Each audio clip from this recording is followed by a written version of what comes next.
వామ్మో! ఇది chicken ముక్కలా? Mutton ముక్కలా? నాకైతే అర్థం కావట్లేదు. ఎంత పెద్ద పెద్ద చికెన్ పీసులు చూస్తుంటే మటన్ ముక్కలేమో అనుకున్నాను ఒకసారిగా. ఇంతకీ మ్యాటర్ ఏంటంటే మాయా, సండే ఫ్యామిలీతో కలిపి రావులపాలెంలో ఉన్న మండి బిర్యానీకి అయితే వెళ్ళాం. ఈ రెస్టారెంట్ లోపలికి వెళ్ళగానే మొత్తం రూమ్ అంతా కూడా డార్క్ రూమ్ లాగా ఉంది. లైటింగ్ అయితే గోల్డ్ లైటింగ్ తప్ప మామూలు లైటింగ్ అసలే లేదు. లైటింగ్ కూడా కొంచెం తక్కువగానే ఉంది మాయా. మాకు కూడా ఇక్కడ ఒక రూమ్ ఇచ్చారు. ఆ రూమ్ లో అయితే కూర్చున్నాము. ఇక్కడ కూర్చోడానికి స్టూల్ టేబుల్ లాంటివి అసలే ఉండవు. కానీ ఇక్కడైతే చాలా ఇంట్రెస్టింగ్ గా ఉంది మాయా. రెండైతే చిన్న చిన్న పీటలు లాంటివి ఇచ్చారు. వాటి చుట్టూ కూర్చుని పెద్ద ప్లేట్ వస్తదంట. ఆ ప్లేట్ చుట్టూ ఫ్యామిలీ అంతా కూర్చొని తినాలంట.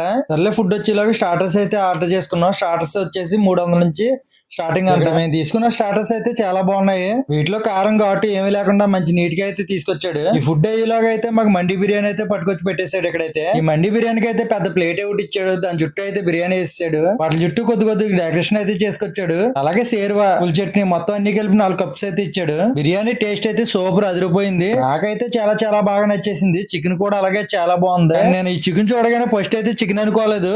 ఇదేదో మటన్ ముక్కలు ఎంత కొట్టాడు ఏంట్రా బాబు అని చెప్పి ఫస్ట్ అయితే నేను నమ్మలేదు. నాకైతే తర్వాత తెలిసింది ఏంటంటే ఒక కోడి కొట్టేసి దాంట్లో అయితే వేసాడు. దీని కాస్ట్ వచ్చేసేటప్పటికి 900 తీసుకున్నాడు. మా ఇలా ఫ్యామిలీతో కలిసి ఒకే ప్లేట్ లో తింటాం అంటే చాలా బాగా నచ్చేసింది నాకైతేనే. ఇంకెందుకు ఆలస్యం మాయా, ఒకసారి మీరు కూడా ట్రై చేయండి మరి. అలాగే ఈ వీడియో కనుక నచ్చితే లైక్ అయితే కొట్టు మాయా. సబ్స్క్రైబ్ చేసుకోవడం మాత్రం మర్చిపోకండి మాయా.